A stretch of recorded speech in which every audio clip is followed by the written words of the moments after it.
When a smug cop laughed at a teenage black girl in court, everyone thought she was in over her head. But seconds later, she pulled out evidence so shocking, the entire courtroom went silent. Even the judge leaned forward. What this 19-year-old attorney did next didn't just clear her client's name. It exposed a dirty secret the police hoped would stay buried forever. Want to see justice served like never before? Keep watching. The words cut through the quiet courtroom, like a bad joke told at the wrong moment. Everyone turned. The voice came from Sergeant Dale Murphy, a tall, broad-shouldered white cop in his late 40s, standing stiff in his blue uniform. His badge caught the overhead lights as he leaned back smugly in the witness stand, eyebrows lifted, eyes narrowed at the girl standing in front of him. He scoffed, then laughed. Loudly, disrespectfully. "You're kidding, right?" he added, glancing toward the judge. "She's a kid. You expect me to take this seriously?" A wave of murmurs rippled through the crowd. Some stifled snickers. Others looked shocked. A few reporters in the back raised their phones, recording the scene like it was the beginning of a courtroom drama. But the girl he was pointing at, Amara James, didn't even blink. She stood silently beside the defense table, her frame small but composed, dressed in a clean-cut black blazer and skirt. Her hair was pulled into a tight bun, revealing a clear, confident face. Her eyes, sharp and unwavering, never left Murphy's. The defendant beside her, a nervous 17-year-old boy in a button-up shirt and tie, shifted uncomfortably. His name was Malik Carter, and he'd been charged with stealing a car and resisting arrest. But this story wasn't just about Malik. It was about who would speak for him, and what they would uncover. Judge Ellis, a man known for his no-nonsense demeanor, raised one brow but said nothing for a moment. His gaze moved from Murphy to Amara, watching, waiting. Amara finally stepped forward. "Your Honor," she began, her voice calm and measured, echoing slightly in the high-ceilinged room. "I may be young, but I passed the bar at 18. I am fully licensed to practice, and I am prepared, not just to defend Malik Carter, but to expose what really happened that day." Another murmur swelled. Even the court clerk looked up. Murphy let out a dismissive chuckle. "Expose? What do you think this is? A high school debate club?" Amara didn't answer him. She adjusted her papers and continued speaking directly to the judge. "I understand this case seems straightforward on paper," she said, walking slowly toward the bench. "But that's because only one side of the story has been told so far. Today, we will tell the other side, the side that was ignored, overlooked, and silenced." The judge folded his hands and nodded slightly. "Proceed." Murphy rolled his eyes and crossed his arms, his body language dripping with arrogance. He'd seen attorneys like her before, at least he thought he had. Idealistic, fresh, and way out of their depth. He figured she'd crumble under pressure or get emotional. Either way, he was ready to steamroll whatever truth she thought she had. But Amara wasn't just any rookie. She had grown up in Eastwood Heights, a neighborhood where stories like Malik's were common, but rarely heard, where arrests came easy and justice came late, if at all. She had watched friends get blamed for things they didn't do. She had seen the fear in her mother's eyes every time she walked out the door, and she had promised herself she would change that. Becoming a lawyer wasn't a dream for her, it was a plan, a fight, a fire inside her that started when she was 10 and watched her cousin get falsely accused, and it only burned hotter every time someone laughed at her ambition or told her she wasn't lawyer material. Now here she was, in a courtroom packed with reporters, community leaders, and onlookers hungry for truth or drama. She could feel the weight of every eye on her. And yet, she stood steady, shoulders square, heart focused. "I'll begin with my opening statement shortly," she said, turning toward the jury box. "But first, let me make something clear. This is not about me. It's about a young man who was stopped, shoved, and shackled because of the color of his skin. It's about a system that lets assumptions become evidence and lets power go unchecked." Her words landed like stones in a still pond. Murphy's smirk twitched. Amara looked at him then, not with fear, but with something else, something colder, sharper. Not hatred, not even anger. Truth. A look that said, "I know who you are." And I'm not afraid of you." Across the room, Malik's mother wiped a tear from her eye. She hadn't smiled in weeks. But now, just for a moment, she did. Amara turned back to the judge and gave a small, respectful nod. "I'm ready to proceed, Your Honor." The judge tapped his gavel once. "Very well, Ms. James. Let's begin." As Amara returned to her table and opened her case file, the courtroom buzzed. Murphy shifted in his seat, suddenly less sure of himself. Because in that room, at that moment, everyone could feel it. This wasn't just a trial. It was a reckoning. And the girl everyone laughed at? She had just taken control on paper. It looked like a routine arrest, just another teenage suspect, another stolen car, and another police report filled with familiar phrases. Matched the suspect's description. Resisted arrest. Became aggressive. But Amara James had learned that what looked simple on paper was often built on something far more complicated, and sometimes deeply unfair. The boy at the center of it all was 17-year-old Malik Carter. The arresting officer? Sergeant Dale Murphy. Murphy's report was confident, even smug in tone. He wrote that he spotted Malik running away from a vehicle that had just been reported stolen. He claimed Malik ignored commands to stop, shoved him during questioning, and that reasonable force had to be used to detain him. The kind of language courts heard all the time. The kind of story that was rarely challenged. But Amara? She wasn't buying it. Because she knew Malik. He was her neighbor.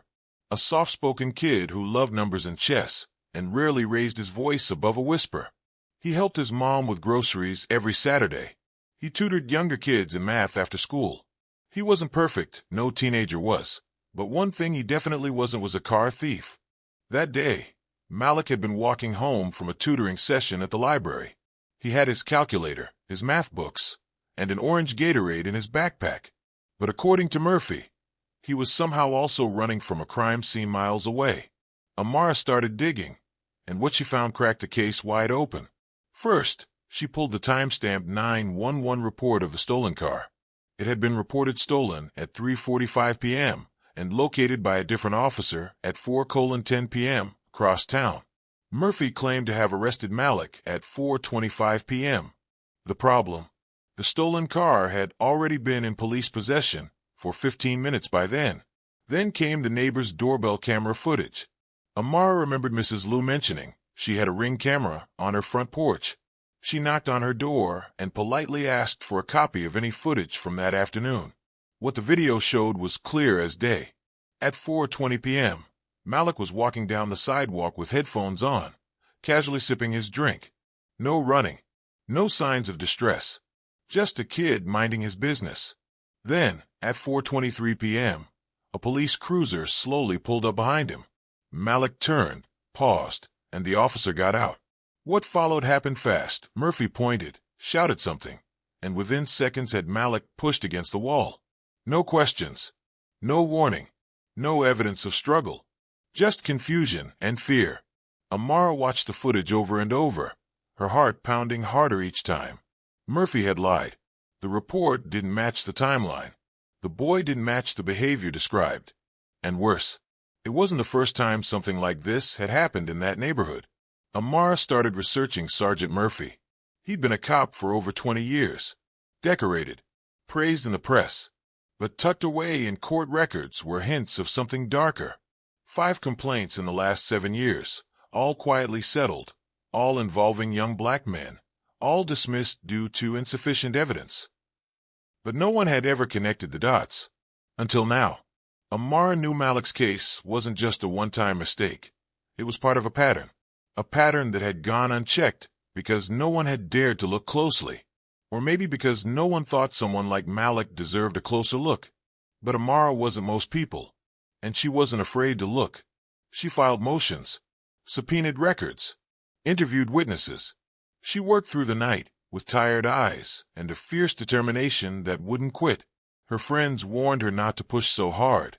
Her professors said it was too early in her career to take on a case this big. Even her mom worried. "You're taking on the police, Amara," she said one night over dinner. "That's not small. That's dangerous." But Amara simply replied, "What's more dangerous is letting this keep happening." In court, she began building her case, not just to defend Malik, but to dismantle the illusion of truth Murphy had constructed. She wasn't going to just poke holes in the story. She was going to tear it wide open. Still, she knew the risk. Most lawyers would have played it safe, challenged the inconsistencies, tried for a plea deal, maybe reduced the charges. But that wasn't enough for Amara, because this wasn't just about clearing a name. It was about reclaiming Malik's dignity. It was about sending a message to every kid in that neighborhood who had ever felt powerless. It was about standing up, loudly, boldly, when everyone else sat in silence. She looked at Malik during one of their prep meetings. His hands were shaking. He still couldn't believe someone was fighting this hard for him. "I didn't even do anything," he said, voice cracking. "He just grabbed me." "I know," Amara replied softly. "And that's exactly why I'm not stopping." Because she saw something the system didn't. Not a suspect, not a statistic, but a boy. A smart, soft-spoken boy whose future was being stolen. Just not by the car. The trial had barely started, and already, the energy in the courtroom had shifted. At first, people had come for the spectacle. A 19-year-old attorney defending a high-profile case? That alone had stirred enough curiosity. Some thought she was just a symbolic figure, more of a stunt than a serious lawyer. Others came out of disbelief, expecting to watch her stumble. But as the days unfolded, Amara James didn't stumble. She built. Every hour in that courtroom was one more piece in a puzzle she'd been quietly putting together. And by the time she stood up to cross-examine Sergeant Dale Murphy, the whispers had turned into complete silence. Murphy sat on the witness stand, confident as ever. He had his hands folded, his uniform neatly pressed, and his usual smirk resting comfortably on his face. Amara adjusted the microphone, looked up at him, and asked coolly, "Sergeant Murphy, are you aware that your written report contradicts other factual records submitted in this case?" Murphy rolled his eyes. "I wrote what happened. The suspect ran. I chased. He resisted. End of story." Amara clicked her remote and projected an image onto the courtroom screen. It was a map of the neighborhood showing a route in red. "This red line represents Malik Carter's movement on the day of the alleged theft," she explained. Data retrieved from his phone, including location history and timestamps, places him a full 3.2 miles from the reported stolen vehicle before it was even found, already abandoned, on the opposite side of town. Some jurors leaned in, squinting at the map. Others scribbled notes. Murphy crossed his arms, clearly irritated. Amara continued, voice sharp but calm. "We've also submitted receipts from a convenience store showing Malik purchased a drink at 4:15 p.m. Surveillance footage from that store confirms his identity and behavior, peaceful, calm, alone." Murphy scoffed. "All that tech stuff can be faked. People do it all the time." Amara smiled. "Interesting point. Let's talk about footage." She paused, then slowly walked to her table and opened her laptop. "Sergeant Murphy," she said, looking him directly in the eyes, "did you have your dash cam active during this stop?" He shrugged, clearly annoyed. "Didn't have it on that day." "You're certain?" "Yeah," he said with a short laugh. "What? You gonna pull some magic trick now?" Amara didn't reply. Instead, she pressed a button on her laptop. The screen behind her flickered to life. There was no magic trick, just evidence. Crystal clear dashcam footage filled the screen. And there it was, Malik walking down the sidewalk, earbuds in, minding his business. The police cruiser pulled up. Sergeant Murphy got out and approached without hesitation. Within seconds, he had grabbed Malik by the shoulder, pushed him against a brick wall, and cuffed him. No words, no questions, no resisting. Just fear in the eyes of a boy who hadn't done anything wrong. The courtroom froze. The silence was heavy, thick enough to hear hearts racing. Murphy's smirk vanished.